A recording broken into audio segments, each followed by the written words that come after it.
Welcome back to I-24 News' special edition covering 20 years since the outbreak of the Second Intifada, which effectively ended the peace process or froze it in place between Israel and the Palestinians. Still with me are Miri Eisen, Eran, Lerman, and Ahmed Ronaim. And as we sit here, I can recall just in the months before the Second Intifada, there was discussion maybe of a final solution, a final agreement to the Israeli-Palestinian conflict. Right up there, they were talking about maybe a Palestinian capital being set up. Miri, 2 decades later, what lesson do you think we still carry over, other than the scars, other than the security wall, from the Second Intifada? I think it has to do with winning battles and losing wars. I think that both sides have lost. We haven't arrived anywhere better. That the peoples, in that sense, Israelis became scarred and cynical. And I don't think that the Palestinian people understand that. And the Palestinians have no hope. And I don't think that the Israelis understand that. So here we are 20 years later. Israel is stronger. Israel has gone in its own way to a stronger economy. We've built ourselves in our cynicism. And yet, as we look around, we still have this enormous challenge that nobody is trying to face. It's kind of been put aside. Here we can arrive at peace with countries around us, and we don't need to deal with it. But it still exists inside Jerusalem and outside of Jerusalem. Eran, those who were in Jerusalem at the time, and I was living here, just recall the terror, the constant suicide bombings. It's amazing to think in the last few years how much those terror attacks have decreased. This year, maybe the lowest number ever. Looking back, was it a victory for Israel and a loss for the Palestinians? It was a victory for Israeli resilience. Look, let's think about how do you deter a suicide bomber. Normally, deterrence involves saying to somebody, you do this, you die.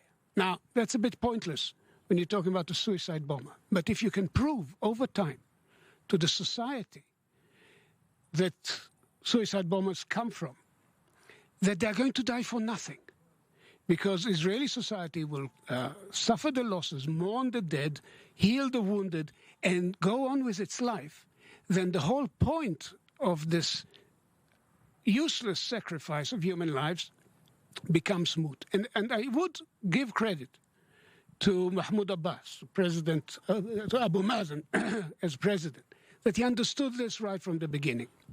He wrote a piece in 2002 called Huzimna. We have been defeated. In other words, we have defeated ourselves. We made a mistake. We went for the militarization of the uprising. He called it Askarat al-Intifada, and that was a mistake. I think that's a lesson.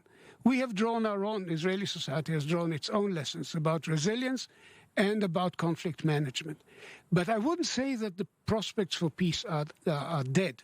Actually, whether you like or dislike President Trump, I think the notion that the two-state solution is still on the table under certain conditions is an interesting twist in the story. It was on the table 2013, 2014 with the Kerry efforts.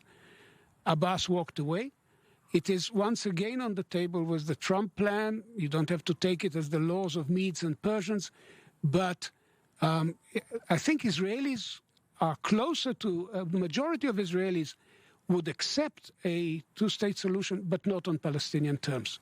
Ahmed, you struck a pessimistic note before, but 20 years ago, you were out in the streets, fighting in the streets, we could say. Here we are sitting together talking about it. What do you take out of it, what, even on a personal level, from those 5 years of conflict of the Second Intifada to today?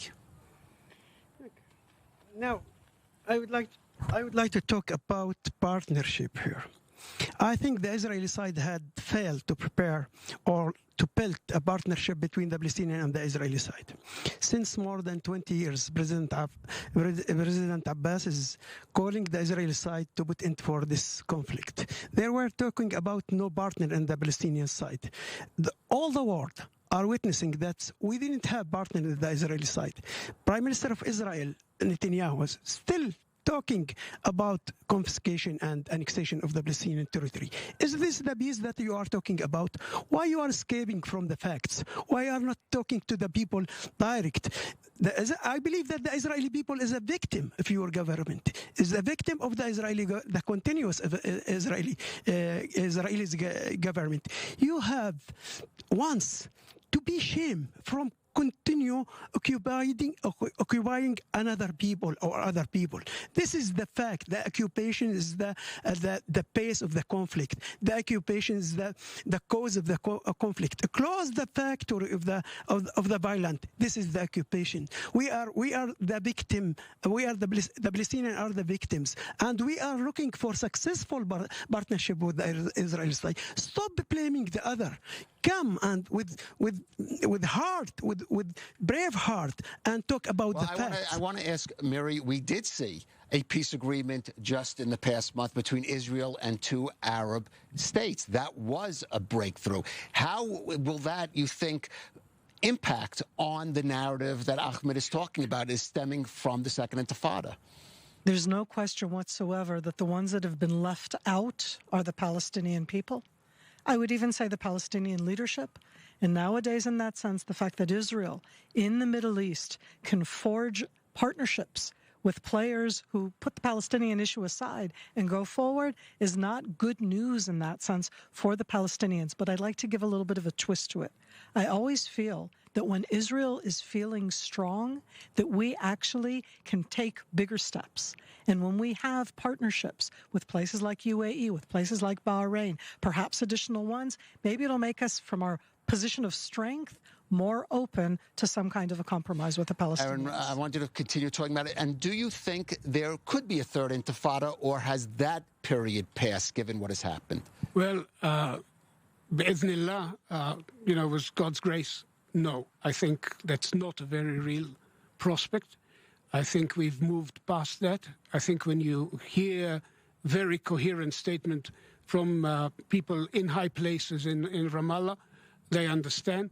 You see even the conduct of Hamas in Gaza is geared more into a long-term kind of coexistence with Qatari money coming in and some sort of long-term understandings that the Egyptians are negotiating. All this is an indication of growing realism. And here, I think I want to point to the real implications of what happened, not only with the UAE, but with the Arab League refusing to endorse the Palestinian reaction to the Abrahamic agreements. What does it mean? It means that the option of an imposed solution, that somehow the Arab world will mobilize the international community to impose a solution, that's off the table. We need to sit down and cut. We just have about a minute left, Ahmed. I just want, are we living, if you could say the Second Intifada started a new period that maybe lasted until now, do you feel, given these agreements, we might be moving into a new phase of the Israeli-Palestinian, let's say, dispute? Look, we are looking for how to end the occupation. We are praying to God to put in for this occupation by peaceful way. But if we will not succeed, if things are more hard than what we get right now, what the choices in the front of the Palestinians? I think the Paul in the Israeli ground, they have to move and to stop talking about confiscation and annexation of Palestinian land, and to announce clearly that they are accepting the Palestinian rights of exist. Miri, just in 30 seconds, I want a final word from you on looking back on the Second Intifada till today. The world has changed, and I think that we need to be aware of that. In the Second Intifada, there was no social media. In the Second Intifada, we talked about it being on CNN, but that's a very different world from today. I'm going to hope that the younger generation, which is so large throughout the Middle East, will look in a different way at violence and at arriving at a resolution through dialogue and not through violence. We're going to have to end on that note. Of course, the scars that were still carried by Israelis and Palestinians still remain. We are going to look a little at that in the show when we come back. But in the meantime, I want to thank Miri Eisen, Dr. Eran Lerman, Dr. Ahmed Ronayim, to coming back, and stay with us. We'll have more on our special broadcast on the Second Intifada. We'll be right back.